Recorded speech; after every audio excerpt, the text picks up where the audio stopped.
There was a moment in my life where everything looked fine on the outside, but internally, I was in disarray. I was changing, and I was scared. It wasn't neat, it wasn't packaged well, it was disruptive, uncomfortable, identity shifting. That moment is what led to this podcast. I'm Courtney Louise Richards, and this is With Growth Comes Discomfort. Today, we're starting at the beginning.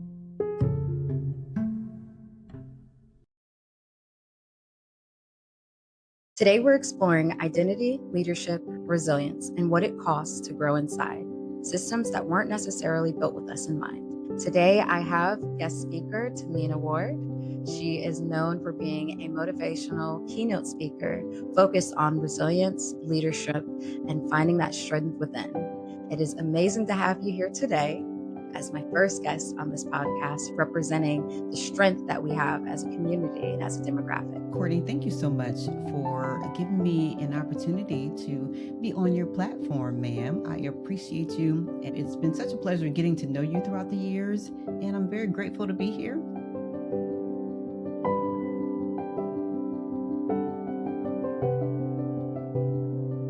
We'll be starting with our first question regarding identity and origin story. You've led, spoken, and served at high levels, but before all that, who did you have to become just to survive the environments you were in? To answer the first question, leading, mentoring, coaching, and helping to impact lives throughout my years of service and even before that, it set me up for success. So I didn't realize that as a young adult, as a child, I was leading when it came to my family. I am the oldest. I have two younger brothers, and my mother was a single parent.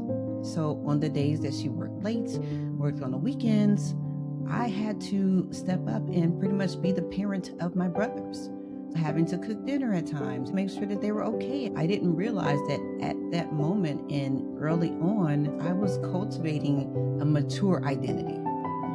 I've had someone ask me in the past about my past and asked me if it was fair to me.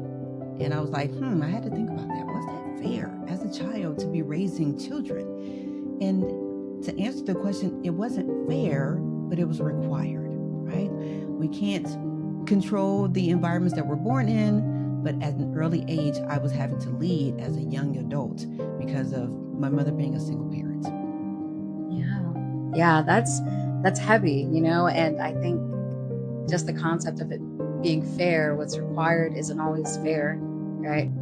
During that time, what parts of you were rewarded early, and what parts of you did you feel you had to quiet? What was rewarded early on was I was a good girl, right? I knew of the requirement, and I had to step up and support it.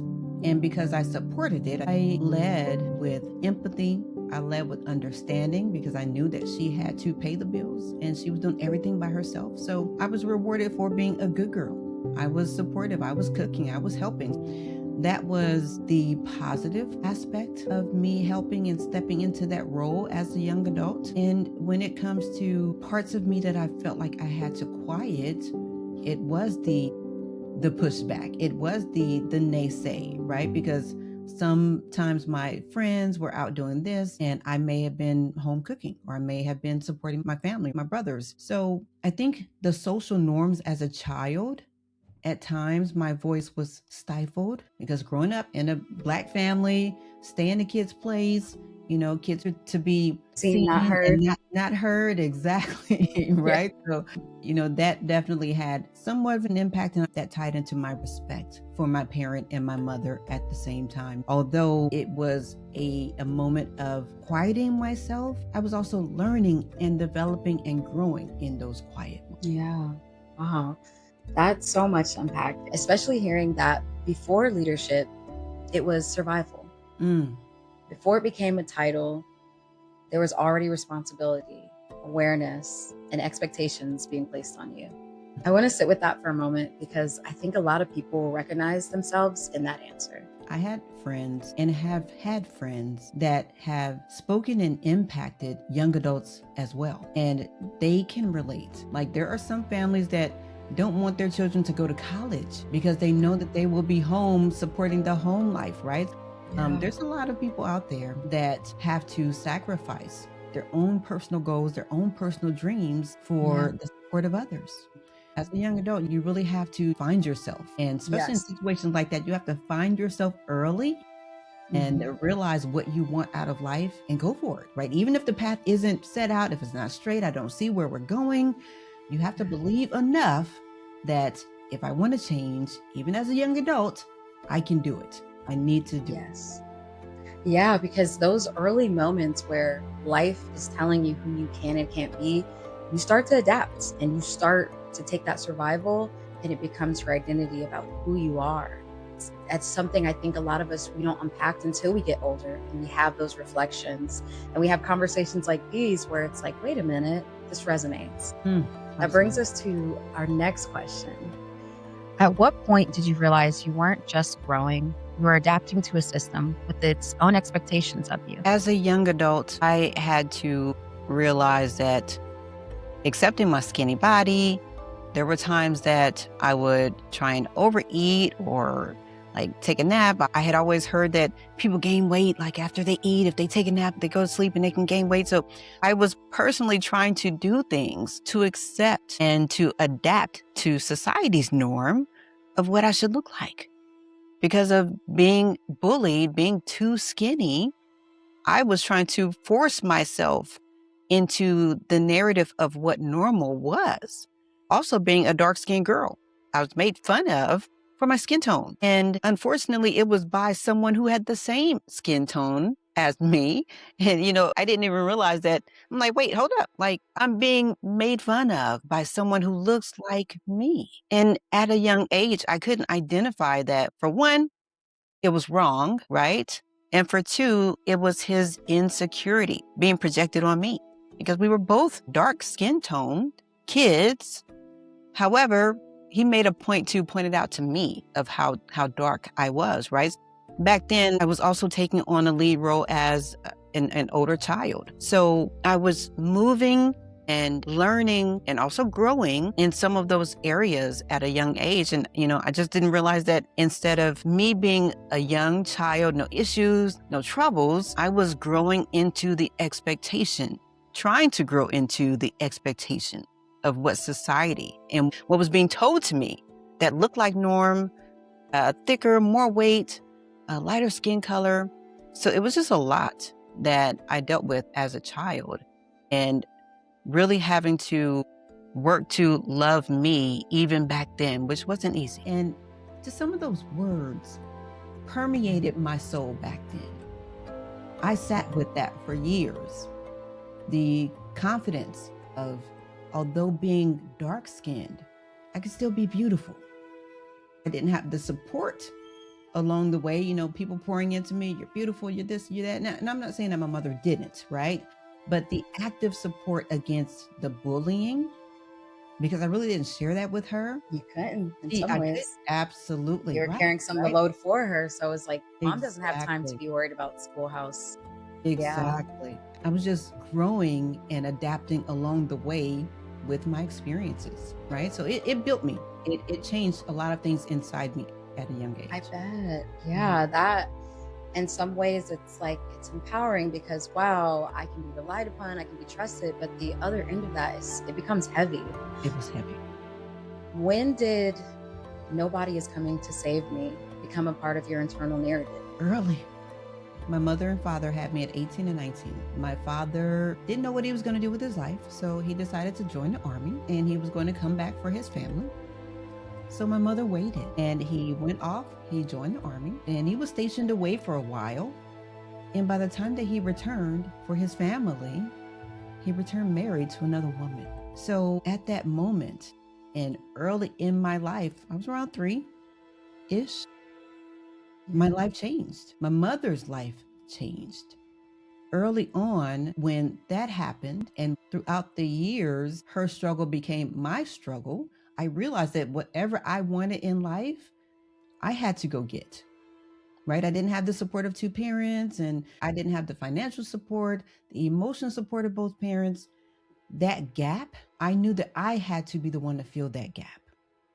And that's when I realized along the way, those gaps, They were going to have to be filled by me and my endurance and my tenacity and my will to have a better life moving forward. Yeah. Wow. That's such an important distinction because awareness can be freeing and exhausting at the same time, especially so young. Yeah, that's so much to navigate, living to society's expectations, but also living to the expectations within the home. Your mother being a single parent, and that probably dawned on you at some point, I can't take these issues to her. So now I have to carry this on my own. What was that like? Absolutely. I saw her being a strong woman. She would work all day, come home and feed her family and spend a little time with us. I didn't want to add to her burden. I saw that as a young adult. I knew what she did, what she carried. So in turn, I carried some of that with her. And even at my retirement ceremony, I told her thank you for her struggle. I told her that your struggle became my struggle. And because of that struggle, I was able to accomplish what I accomplished 20 years in the Marine Corps, not quitting, not giving up on myself. So yes, it was a lot, not only for her to carry, but she didn't realize that some of her troubles and burdens did fall on me. It wasn't intentional, but because of how I saw the world from my perspective and my view as the oldest child, I stepped up and I didn't want to have her deal with all the burdens by herself, even at the young age. And was that empowering or heavy to carry, having that awareness at such a young age? The responsibilities you were having to fill? I would say both. I gained awareness because I started to get clarity on what I wanted out of life. I did not want the same life in my future that I was being raised in. And I'm not saying it was horrible, but I knew that I wanted more out of life. There were times where we would have to borrow food from the neighbor. I grew up in a roach-infested apartment. I didn't want that for my future. That gave me the awareness that if I wanted a better life, no one was going to come save me. The Calvary wasn't going to come save me. I had to go get it. I think that shifted my mindset as a child, as a teenager. The awareness helped me. Now, was it also empowering? Yes, it was, because I was able to see some of the results or return on investment, right? With me stepping up and helping my mother, helping to ensure that my brothers were getting their homework done, feed them and cook. It helped me to realize that when someone needed to depend on me, they could. And my mother, right? I did have that control over my future and my destiny. And I knew that early. And I just had to figure out how that was going to look in order to make that happen. But I knew I was going to make it happen by any means necessary. I knew that I wanted success in my future, and my past couldn't come with me to my future. That's such an important distinction because awareness can be freeing and exhausting at the same time. Yes. And it sounds like it was. Mm-hmm. Most people see the outcome of leadership, but they rarely see the sacrifice behind it. From the outside, leadership looks like confidence and strength. But what has it actually cost you to lead the way you do? Leadership is costly. It's very costly, especially when it's done right. When you lead people, you have to be the epitome of selflessness. Did it cost me a lot? Yes, it did. I had children in the Marine Corps while I was leading, and there were times where I would have to not be able to attend life events for my children. Identity was costly, being a leader, because you're having to change and adjust your leadership style and who you are along the way as you're leading different people, different Marines. There's definitely a part that people don't see. They don't see the late nights, staying up late, trying to figure it out. They don't see you struggling or stress over certain decisions that you've made, but that you have to ensure that you stand on, because consistency creates conviction. Being a leader, a good leader, definitely requires sacrifice. I should be leaving little Minas in people as I lead them. Values, morals, expectations. Those are bits and pieces that you should be pouring into others as you lead them. And with that, some of those bits and pieces are taken away from you. So you're tired, you're exhausted, you're defeated at times being in a position of leadership. There's a lot of costs that come along with being a leader. From military to motherhood to young adult, and even sound like some of your experience as a teacher, it's clear that there's been a large amount of tangibles and intangibles that are sacrificed in the journey of leading others. Was there ever a moment where you questioned if it was worth it? Oof, that's a good question. Yes, yes, yes. I think in any person's lifetime, when they're leading others, when they're having to make important decisions, there are times where you question, is it worth it? You question, am I really making an impact? You question, was this decision valuable? Yeah, there were many times, and especially being in the Marine Corps, there's a saying that we say, if the Marine Corps wanted you to have a family, we would have issued you one. And although we say it jokingly, and you know what I'm talking about, it's said jokingly, but we know sometimes when there are jokes, there's some real to those jokes. There's some truth to those jokes.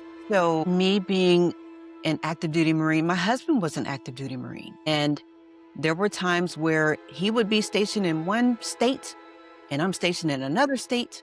And now automatically I'm a single parent. Being a leader, being in the Marine Corps, having to decide to continue my career, that was costly. There were times where my children didn't have a father for 6 months, for a year. And he was coming and going, and I saw the tears every time he had to leave. There were times where I'm stressed. Now I have to bring the kids to work with me because I'm a single parent, just having to figure things out. But not once did I stop being a leader, or could I stop being a leader? Yeah. There were many moments where I'm like, you know what? Maybe I should end my career because of the separation, because of the stress, because of my obligations to be a leader 24/7, and have to figure out if I kept going or not. Huge cost of being able to have my family together all throughout my years, our years of marriage. There were definitely plenty of times where I wondered if it's worth it. Was it still worth it to stay in the Marine Corps and go through all of this, to continue to add value and be a leader of Marines? Plenty of times where I questioned it over and over again, yes. And what was the verdict on that? Well, hindsight, knowledge, 2020, was it worth it? Was it all worth it? It was worth it, Courtney. And I tell you, so I'm sure that there are listeners that are parents and listeners that may have a niece or nephew or someone young eyes looking up at you. And we all have a why. And your why is the reason that you get up every single day. Your why is why you go through what you grow through. My why were my children, and any parent can relate to that. So the cost of ensuring that they had a strong example of a mother, the cost of ensuring that they had financial security in place, those sacrifices that I made, it was worth it. In fact, at my retirement ceremony, so I have a daughter. She's 21. So she was moved around a lot throughout my Marine Corps career. And during my retirement ceremony, I spoke to her and I told her that she never had to compromise. You know, in life, at times we feel like we have to do either or. This or that. This Never or both. that. Never both. But we have to change our mindset that we're strong enough. We can do both. And that's what I reminded her. It's like, you don't have to compromise. You can be a strong woman. You can be a mother. You can have a career. You can do all of that. You don't have to compromise and do one or the other. To your point and to your question, yes, it was worth it because I walked away setting the example for my whys. And that is so amazing. I think that's just so empowering that your daughter has that to look up to, your kids as a whole just say, hey, this is an expectation that sets the bar. I'm one of those individuals. When I met you a few years ago, I thought, wow, she's awesome. And the more I learned about you and introducing you as our keynote speakers, volunteering with you, and hearing that soon retirement was on the cusp, it was like, maybe I can do it. Maybe that can be me retiring as a mass sergeant, and saying, yeah, I did that, So I'm one of those people that even saw the example of that. So I can imagine how your kids feel just being able to look up to you and call you mom. It's amazing. When speaking of that sacrifice and asking if it's worth it, I had a conversation once where someone said, if you feel you're lacking in both, you're in the middle. You're in that sweet spot. And It's tough because there's a certain type of indoctrination that we need to have to believe that. Because at surface, that sounds absolutely terrible, but I think it's something we could definitely expand on a little bit more. That in-between spot that you Yeah. probably existed in for so long, and then to see it come full circle and say, baby girl, you got this. This is all you. And don't you let anyone tell you otherwise. Oh, Don't my let goodness. anyone tell you otherwise. That is wonderful. Wonderful. And Yes. a lot of us sit in that in-between spot. And that's, Yeah. I think that's where a lot of growth happens. We don't realize it. It's uncomfortable. We're there. But, even, seeing you as a young Marine, you were kicking butt, girl. So Trying. recognizing you were. I thought that I love to see young women, young Marines that have goals and aspirations. And the way you carried yourself, I remember that. You carried yourself with poise. So that always stood out to me about you. Hence why you're doing what you're doing today, right? Successful. Yes. Still in the Full Marine circle Corps, moment. representing absolutely girl power, encouraging and inspiring the world. Like that's you. And that's always been you. So Yeah. I love that. I remember questioning starting the podcast and questioning, does my voice really matter? And I thought back to meeting you as our keynote speaker and how you just poured life into me behind the scenes and then into that crowd of 500 or more people and speaking that life into them. And I thought, I think that's more of a reason why I can do it versus why I can't. Yes. So it is such a full circle to be here. We've talked about a few different things, starting with our identity, the awareness of leadership and resilience molding within us, the cost of that leadership and that resilience that was growing. And let's bring us into a focus about identity versus performance. How did you personally separate who you are from who you've been conditioned to be in leadership spaces? I grew up small town, single parent. Sometimes there wasn't a lot of polished moments. So I'm not saying that I didn't grow up with manners or anything like that, but I grew up the way that I grew up. And I bring that into my work environment. I bring that into the corporate spaces. I'm me. Sometimes I come out in leadership spaces, professional spaces. I don't like facades. I've never been one to be around a person. I'm like, oh, yeah, I don't, that person seems like they're trying too hard or they're doing too much. Show up the way that you are. And there have been times where I've kind of questioned if I'm too much for the corporate environment, but then I have to remind myself that I'm me. So it's like, what's the saying? Take it or leave it. At the end of the day, I am Tomina Ward. I am the motivational speaker. I am the person that will pour into your team members. I'm the speaker for students, but I'm also the funny, goofy young girl that grew up in a small town in Illinois.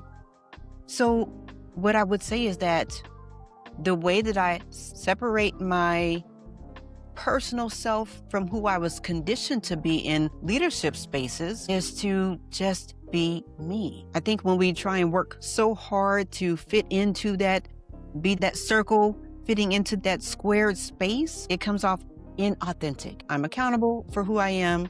I am me in all leadership spaces. So with the Marine Corps, it can be difficult. Preconditioning, you always show up, you're stern. We used to call it the knife hand, where we're really direct. Yeah. So I had to work on that. If there was one spot in my transition that I had to really work on identifying and separating, I think it would be that, like my direct language. Because you can't be a gunnery sergeant in the corporate environment, right? You're not going to be able to talk to people any kind of way and be able to get away with it. You find yourself in the office with HR real fast. But being a natural leader means being yourself. It means being genuine. So focus on who that is. We talked about the awareness.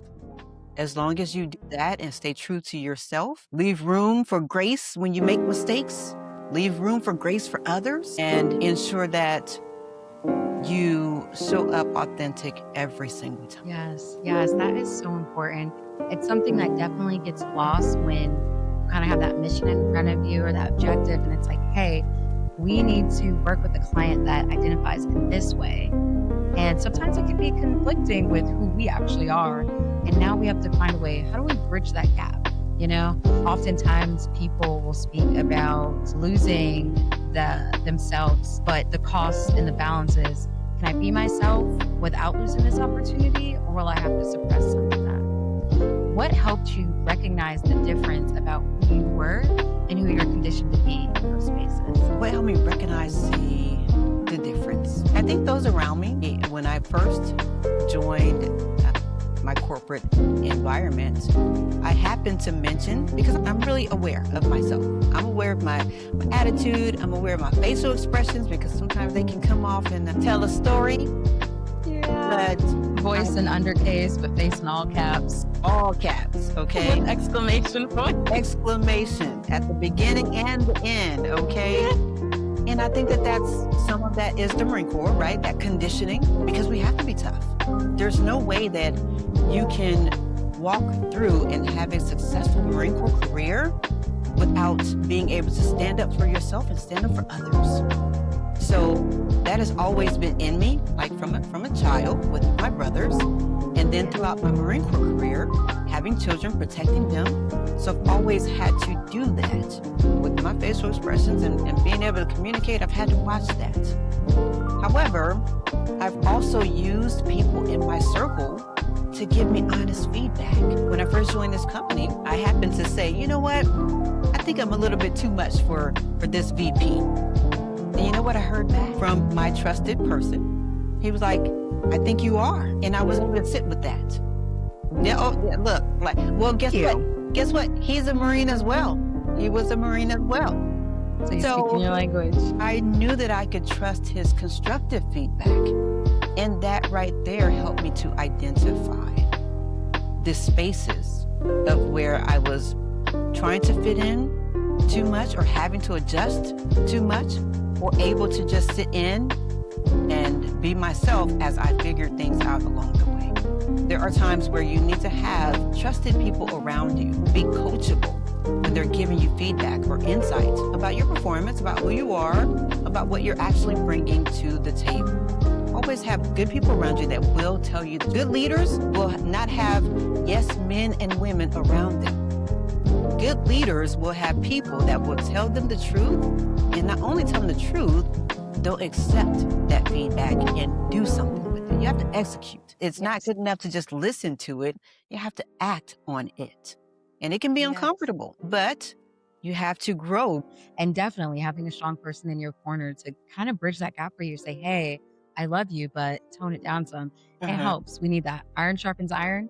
Any type of growth is going to get uncomfortable. And sometimes that constructive feedback, it's going to be uncomfortable to receive it. But like you said, acceptance is a huge, huge part of that. I would also say self-preservation, being able to talk to yourself, being able to do things that empower you, that also helps to strengthen your self-identity.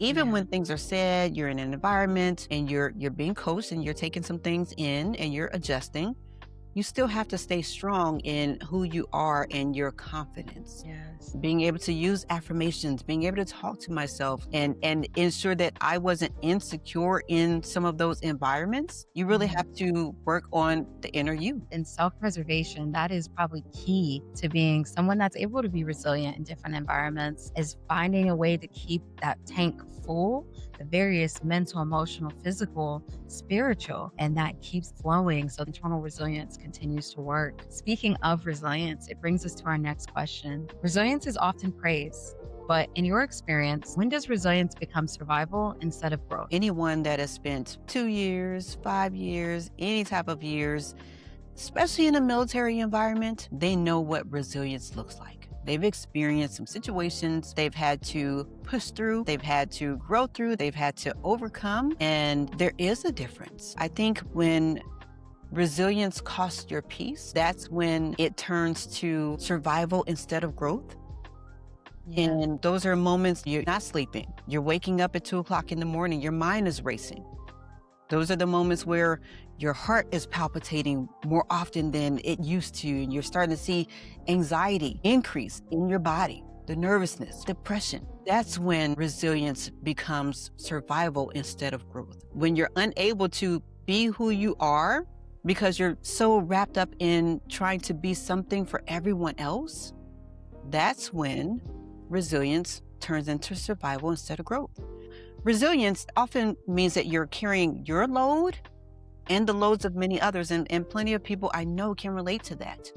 Sometimes it's family members, the ones that drain you the most, the ones that you're really having to try and set boundaries around because you're carrying so much for them. I've paid plenty of family members home, rent, cell phone, all types of bills. Carrying other people's loads is a huge part of where we need to identify that we have to love ourselves enough to be able to say no. No is a whole sentence. It may not be easy, but being able to say no is so important. And resilience, it should be an action for you to take, but not to break you, right? Like we should be doing things that make us strong, but not strong to a point of I'm bending over backwards. I can't do it one more day. Not to the cost of us, 100%. And sometimes we don't even realize it. And the body will let you know. There's a book called The Body Keeps the Score. The body will let you know. You have to realize that when it costs your peace, that's when it's too much. You really hit on it, just speaking through some of the physical things we feel, the tension, the waking up in the middle of the night. And sometimes it creeps up where you don't even know where it comes from. It pops up and something feels off and you try to navigate it and the answer isn't always in front of you. You're right. Yeah. The answer isn't always in front of you. And there have been plenty of moments where I feel pressure on my chest and I'm trying to do a self-check. I'm trying to check in with myself. What is it? Why do I feel this way? Did something happen? I'm doing a full body scan. If you're feeling that way, take a moment, stop, do a full body scan. Is it my head? Is it my heart? Did I make someone upset? Is someone upset at me? Find out what is happening, the why behind the what. And you're right. Sometimes it's hard for me to put a finger on it. I know I've been there a few times and sometimes you're gearing yourself up. I just need to get through this. I need to get through it. And it's like, wait a minute. I don't have to suffer. I don't have to push through. I can press pause and I can do this with my head held high without losing myself in the journey. Ooh, you said it. You said a whole word, without losing myself along the journey. I can do this. And so many of us, we have a hard time conditioning ourselves to think that way. Yeah. And you said it, that's wonderful. When we get in that habit, that's how we continue to push ourselves towards that resilience pattern. We build our resilience muscle when we say things like that to ourselves because we start to believe it. 100%. That brings me to my follow-up. How do you know when it's time to push through versus time to step back? Listen to your mind. Listen to your body. It will go from whispering to you to screaming at you. When this happens, your ultimate priority is to stop and take care of you. Set boundaries. I know we've said it a couple times. There are times where sometimes it's difficult to set a boundary with a person that you love or difficult to set a boundary as a position in leadership. But when you talk about pushing versus stepping back, a method of stepping back is protecting your peace and being okay with that. Yeah, definitely. Some of that looks like protecting your peace and stepping back. What does that look like as far as the boundaries being set? But what are some other steps that people can take to kind of really take that load off of themselves? Delegating. I'm good at delegating. I need you to do this. I need you to do that. Thank you. You can delegate and you can lean on your tribe because rest assured, you are there for them. Allow them to be there for you. Sometimes strong friends, strong people, we're carrying so much. We're used to carrying so much and we get into that mode and it's our norm. And instead of letting someone help to take care of you, you just stay in that position of taking care and pouring into others. So learn how to delegate, learn how to lean on your tribe. A good friend of mine, actually a mentor of mine, the other day, she said, hey, name 3 things that are on your plate right now that you would love for someone to help you with. And everyone started talking about those 3 things. And she said, okay, so now I want you to send a text message to about 10 of your closest friends, your family members, and ask them to take one of those things off of your plate. I was like, my goodness. That's so good. Yeah, And I it's so love uncomfortable though. that. Very uncomfortable. Very uncomfortable. When you feel like, oh, I don't want to be a bother. I don't want to. Exactly. Am I worth like that effort? Like they have their own stuff going on. My goodness, just the sheer concept. You said text 10 people and you lost me. I said, oh, no. Right. I can make a list, but share that list with someone. Exactly. Comfortable with that one. And share that list and say, I need your help. And look, let me ask you. I know you're asking me the questions, but why is that tough? I mean, I think it goes back to some of what we've talked about with identity. And my early identity did teach me that children are seen, not heard, right? Don't be a problem. And helping has been framed as more of a burden than a reward. Yes. And something I'm actively working through with various means. And it's been uncomfortable, hence the podcast name, has been just identifying that there are people who actually feel rewarded to be there to help. And that's something that's still hard for me to fully digest. So that concept of, let someone in enough to help. Well, first to see my struggle, but then see my struggle and for me to say, can you help me with this? It's a bit uncomfortable. I'm working through that right now, raising kids, working full time and pursuing a degree. And there's so many times that I ask myself, I just don't know if I can keep doing this. But then there's a voice that asks me, well, what if I told you there's a way you can do it without giving up on something? And it brings me down that path of kind of what you said of reaching out, outsourcing, delegating, saying to my husband who also works full time, hey, can you sit with the kids and do dinner? I need to do some college work. Hey, for person I just met, because I just moved, I know you don't know me well, but can I just pop by and talk for a little? It's uncomfortable. Yeah. It's definitely uncomfortable. It's something I'm still navigating, but it feels uncomfortable. I just don't want to bother you. I don't want to be a burden. Mm-hmm. That's good. But it's that preconditioning we talked about. That's so good. And look, listeners, that is for you. That is for every person that feels sticky, uncomfortable to say something, to speak up. I want you to sit in your moments that you're always pouring in. You're always showing up to birthday parties. You're always showing up to help assist others. This is your validation that you need to ask. And it's okay to ask for help at times. None of us have big S's on our chest. As much as we go and we do, yes, we do handle things. But being human and being able to ask for a little assistance here and there, although it may be uncomfortable, is a sign of strength. It's not weakness. Yes. Vulnerability is strength. So when you do make that ask, be okay with it, accept it, and continue to walk in your purpose from there. Thank you so much for that insight and on-the-spot coaching from the Tomina Ward. Amazing things you've shared with me and our listeners, and I know they'll be able to apply it through some of these challenges. We've covered the core identity, the costs of leadership, and adapting to the systems that were not necessarily made for us. How do you reclaim yourself and lead without losing yourself? What does it look like for you now to lead in a way that doesn't require you to shrink, code switch, or overperform to be accepted? I would say the first thing is being intentional, having to specifically put yourself in a position where you don't compromise your values, your morals, and who you were as a child. And I want you to remember the little girl, the little boy that you were years ago, and talk to them. Remind them that they don't have to change for the world to accept them, because we still have that moment, that child in us. Even today, doesn't matter how old you are, if you tap into that person, that insecure little boy, the little girl who was bullied, if you let them know that they don't have to change, that everything that they're building is built for the world to adjust around them.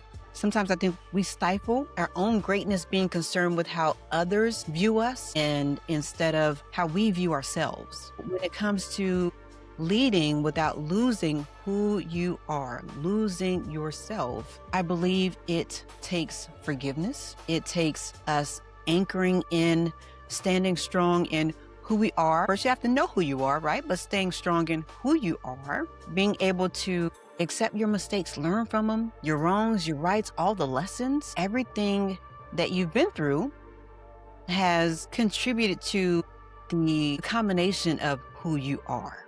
Regardless of who you are as a leader, the person that's underneath all those titles, underneath the uniform, if you're a military member, you have to remember and stay steady in that person, regardless of what happens around you and regardless of what society or who society tries to tell you that you are or who you should be. Yes, definitely. That's something, that pressure from the inside and out, but it's something you've kind of highlighted. It starts within, knowing who you are, being anchored in who that is, and then looking for those little windows that show you and tell you that evidence of it's okay for me to be me. I belong here. I can thrive here. So that is amazing.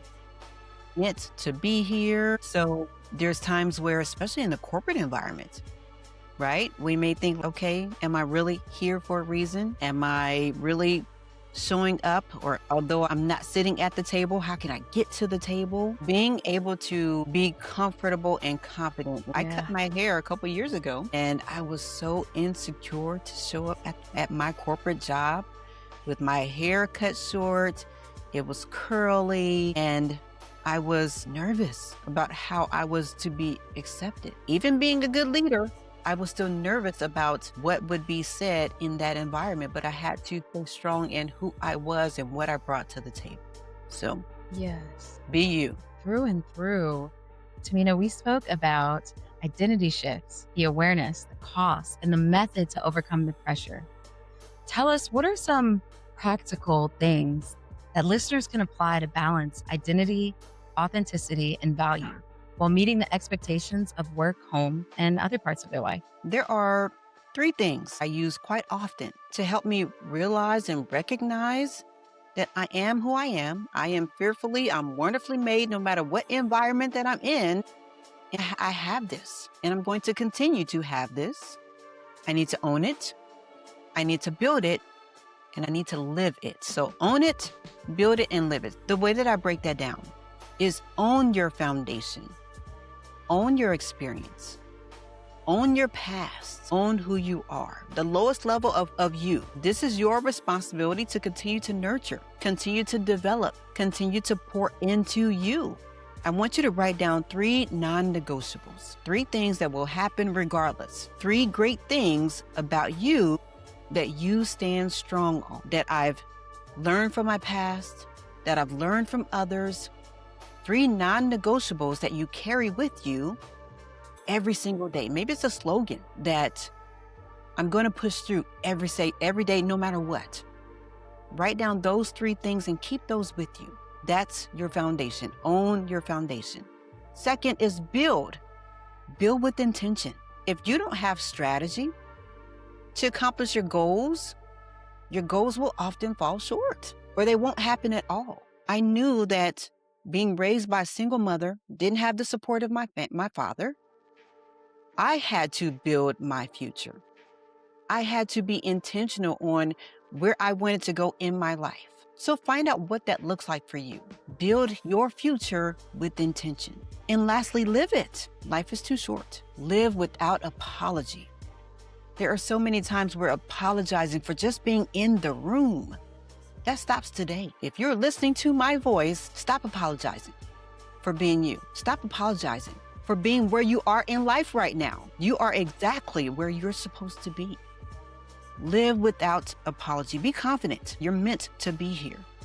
Show up consistently. I like to say consistency creates conviction. When you're showing up over and over again, you're starting to create that pattern in your heart, in your spirit. And when you fall off, that conviction comes in. Be consistent. You enforce your future. Own your foundation. Build your life with intention and live. Live without apology. I guarantee if you do those 3 things every single day, you put some action behind it, that's going to help you continue to push and drive towards whatever success avenue or path that you're trying to make it. Own, build with intention, and live it.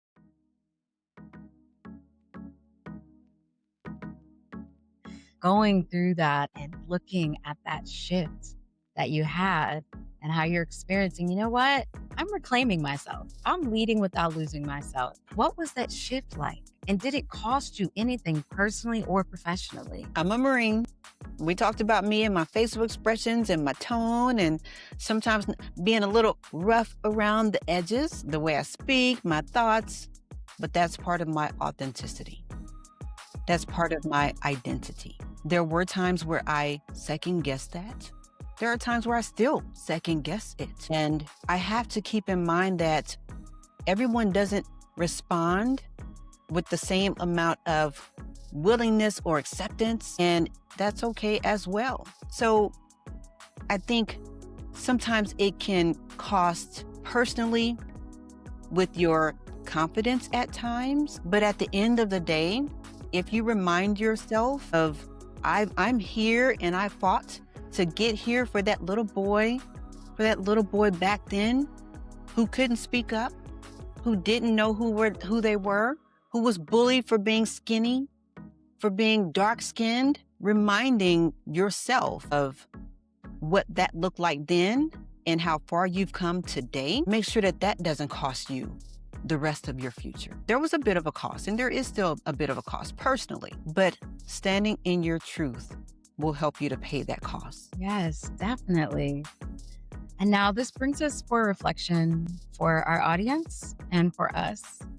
Looking in for the person listening who's successful on paper, but feels misaligned internally. What's the truth they might be avoiding right now? I would say success on paper, it doesn't lie, right? Numbers, data, and making sure that you build what looks good to you and not everyone else is what's important. Sometimes we are thinking about truths, right? This environment wasn't built for me. What do I need to do to foster the experience in this environment where I'm learning from it? I may be thinking, I don't have the ability to be successful in the system. How do I thrive where I am? How do I pull in mentors and people that I can rely on and depend on to continue to push me forward? I'm not worth the effort or worth the advocacy or worth the time. You are worth the effort, especially from yourself. When you continue to remind you that regardless of what people say, regardless of what they do, I've grown. I've allowed myself to be at a place where I can continue to move forward. Sometimes we get stuck and we get stagnant, and it starts with our mind. We have to keep reminding ourselves that we are worth the effort. Everything that has happened to this point has been intentional. Sometimes we may feel like it's time or I may need to leave or redesign my life. It's okay to reinvent yourself. Maybe it's every quarter, maybe it's every 6 months. I'm reevaluating. I'm doing some reflection on what that looks like for me. I'm learning, I'm growing. How can I use that to propel my future? I want to challenge everyone to sit in their current greatness. Sometimes we think that I have to be married by now. I need to have a 6-figure career by now. Stop letting society's narrative dictate your current situation, your future situation, your personal life. All of that has nothing to do with you. You are competing against yourself every single day, no one else. Do not fall into the social media lies that's happening out there. You are your own entity. You are your own enterprise. You are your own strength. Own it so you can get to wherever you're trying to in your future. I couldn't have said that better myself. You've brought us full circle from little girl, little boy, trying to find our way in the world. We're shifting, we're adapting, we're changing into these things, and we feel like we lose control of who we are. We lose ourselves. But talking with you, I feel, and I hope our listeners can feel, that there is a sense of reclaiming your identity. You can take it back. You can go back to who you originally were. Sometimes we feel like we just have to become one with the system for the path of least resistance. But that's not always the most ideal thing. This brings us to our last and final bonus question. As we talk about systems and people, we talk about the shift and adapting. Do you think systems change people more or reveal who they were always capable of becoming? Systems reveal who they were always capable of becoming. Sometimes when you put structure in a person's life, it lets them step up to the plate, because I didn't have a system as a child. However, when I was required to step up and be there and do additional things for my mother, for my home, helped to reveal to me who I was on the inside, even as a child. Who my strength, I was able to target and channel my strength as a child. Once people incorporate systems in their lives, it helps them to recognize everything that they've always had on the inside of them. I think will always help reveal who they were capable of becoming. Yes, definitely. Growth isn't just becoming more. Sometimes it's returning to who you were before the world told you who you had to be. Tomina, thank you for joining me on With Growth Comes Discomfort. It has been an absolute pleasure speaking with you, learning about you, and even getting some one-on-one coaching myself. I know that life is going to continue to take you great places. I know our listeners have absolutely enjoyed this time, and I can't wait to work with you some more. Have a good one. Thank you. There's a short little something.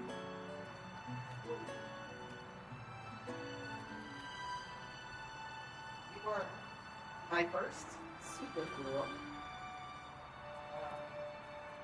Being a single mom, I know you had to pick up on your dreams. You always encouraged me to keep going. You never told me what I couldn't do. You always supported what I wanted to do.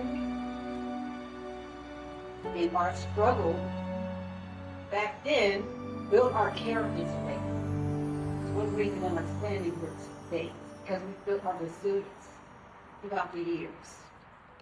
So thank you so much for loving me, for supporting me,